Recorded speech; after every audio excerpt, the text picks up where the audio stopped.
Welcome to the new lecture of risk analysis and management. Basically, this lecture is continuation of the concept that was previously discussed, and the topic was risk assessment matrix. I hope this 4 by 4 matrix is not new for you. We already have discussed in the last lecture in very much detail. For the sake of convenience, I will just go through this 4 by 4 matrix at very fast pace. So what we have done, that we know that the risk is equal to the multiplication of likelihood and the consequence. If we know the likelihood of any event, if we know the consequence of the event, then we can give an idea about the risk of that specific event. So in 4 by 4 matrix, the likelihood from low to high has been chosen as in y-axis, whereas the consequence from low to high as an x-axis. The different color like green, yellow and red, they are chosen specifically for the convenience of the customers. Just as we know that the green is a good one, the red is the bad one, whereas yellow is the intermediate. So as if you recall the case study number 1, the impact of a person by a bike, nothing can be done. So the total risk was very much low because the likelihood was low, the consequence was low. In the second case, if the occurrence of the event is more, like for example, if more bikes are on the road, and if they get impacted by the person, so what will happen? The likelihood is definitely is increased, but the consequence is low. The third one is the if a truck hit a person on a road, then definitely the likelihood, the chance of occurrence is less, but the consequence is devastating. And the last one, the fourth, if more trucks on the road, then if they hit a person, then the chances to get this impact between a person and truck is very much high, and definitely the consequence is devastating. So this is what we have done in the previous lecture, but this thing was very much simple and naive. If we move further and if we take a very much the example that is we face, most of us face on routine basis, then you will have a very much hand-on experience than how to get the risk assessment matrix for real life situation. Although this example is a real life scenario, but the specialists like us who work in industry or academia, they are facing daily basis some scenarios where the risk is involved. So in the next example you will see a 5 by 5 matrix. Let's see it. So we will discuss a detailed risk assessment matrix. It's 5 into 5 matrix, which means we will have a 25 different risk events. Very much similar to the previous slide, we have a likelihood and the consequences. Likelihood isn't taken as a y-axis, whereas consequence is taken as a x-axis. Similar to the previous slide, we have selected a different color, but there is addition of one, the orange one. So we have a green color, yellow color, orange color and the red color. The green color represents the risk, the total risk is at low level. The yellow, it's at moderate level. The orange is at high level, and the red represents the risk, the total risk of an event at very extreme position. So this is the most dangerous one, and this region is the naive one.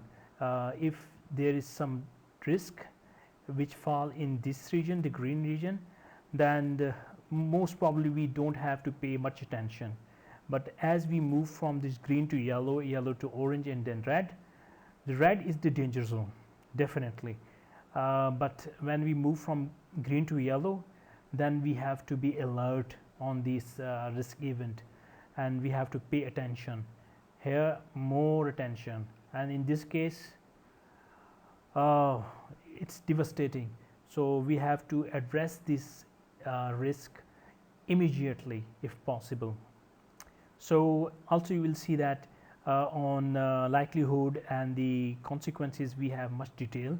So that's why, because we are dealing the real life scenario, so we are mimicking a real life scenario.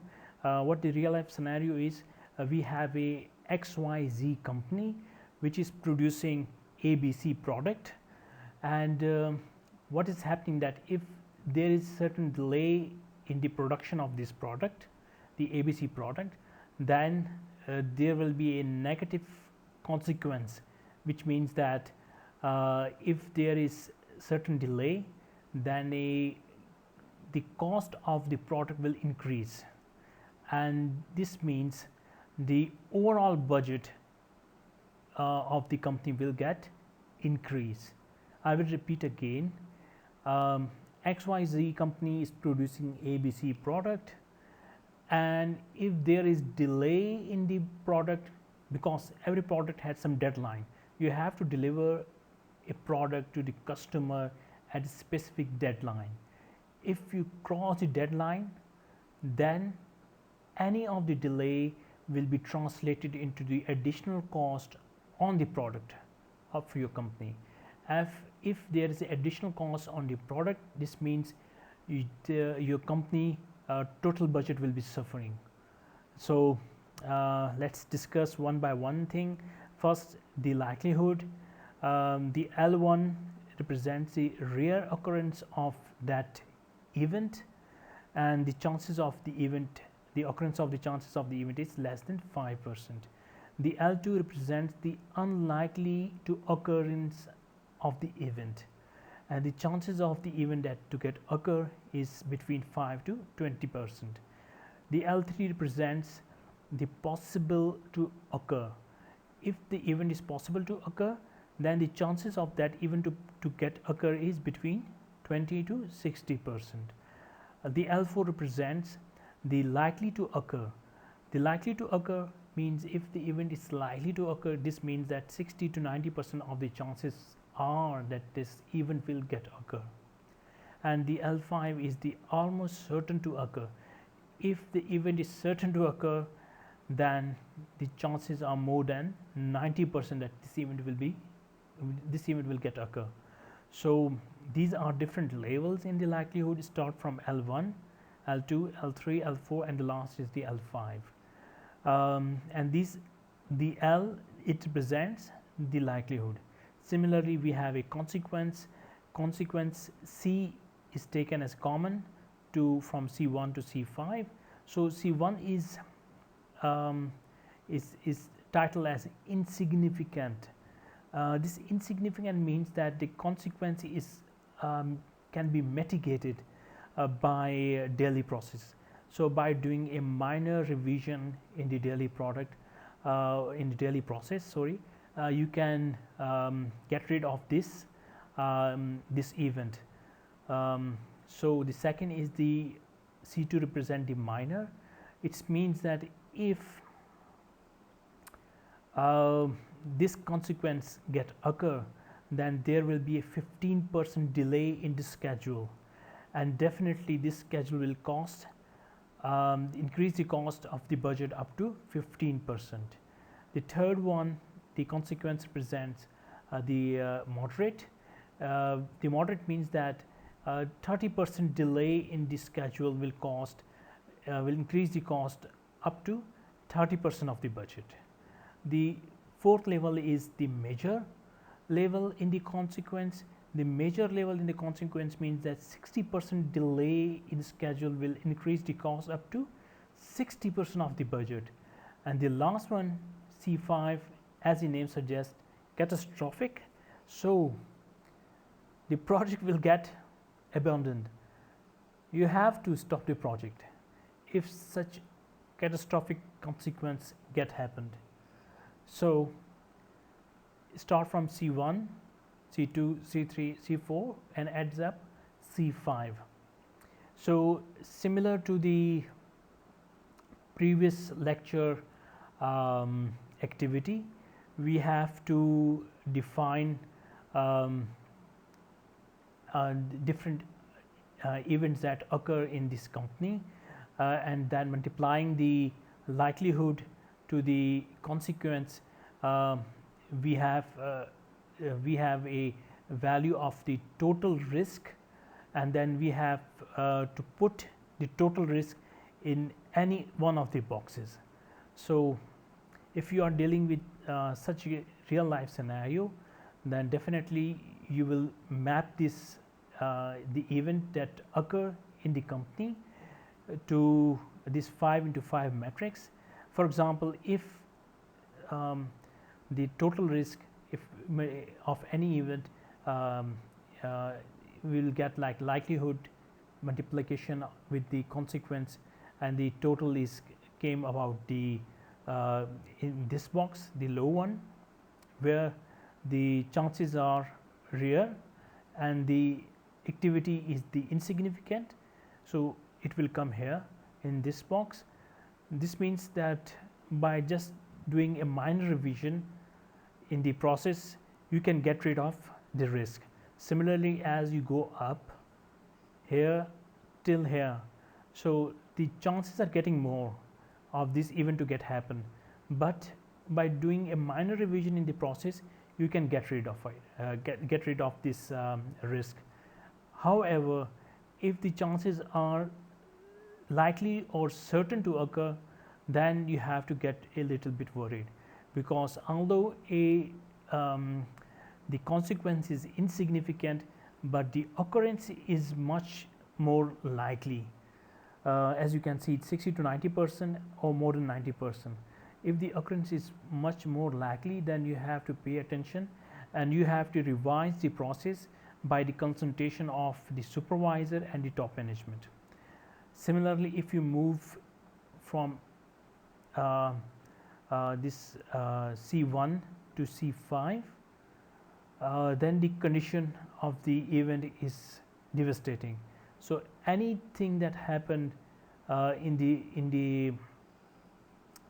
this regime, in the top right hand corner, where the event will certain to occur, L5, chances are more than 90, and the consequence is catastrophic, you have to stop the project. No more activities has to be done, and then your top management has to decide what we have to do with this risk, this type of risk. Definitely you have to be much worried about it, and you have to do some action to get rid of that activity or the risk activity. So as we have a as we increase the matrix like 5 into 5 or 6 into 6, this number of colors will have more impact, means that you will see a different variety of colors, but the extreme colors like bottom left, which is the green one, and the top right is the red one, so they will remain the same. In between, you can choose the colors that represent your total risk, maybe moderate, high, or you can say low, medium, moderate, high, extreme. So it's the choices all depend upon you, that what you are choosing. But definitely if the matrix is higher, like 6 into 6 or 7 to 7 or more, then you will have a choice to choose more color in between green and red. But the activities will remain same to the first lecture, in the previous lecture that we have done for the 4 into 4 matrix. So for any of the event, you have to give some value for the likelihood, and then give some value for the consequence. For example, in this case we have a 5 levels of likelihood and 5 level of consequence. So in any of the event you have to give some like you have to choose some level of the likelihood that either it is less chances to occur or certain to occur, and for the consequence that it is insignificant or catastrophic. By choosing these two values, if get multiplied, you will get the total risk of the activity. So just what you will do, just put this value in any of the box. For example, if both the values are 1, so it come here in this box.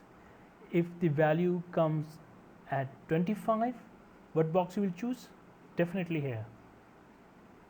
So 1 is here, 25 is here, and in between them is the number from 2 to 24. So that's all from this supplementary lecture to the risk assessment matrix. If you have any question, then please ask via Google Classroom or WhatsApp group. Thank you.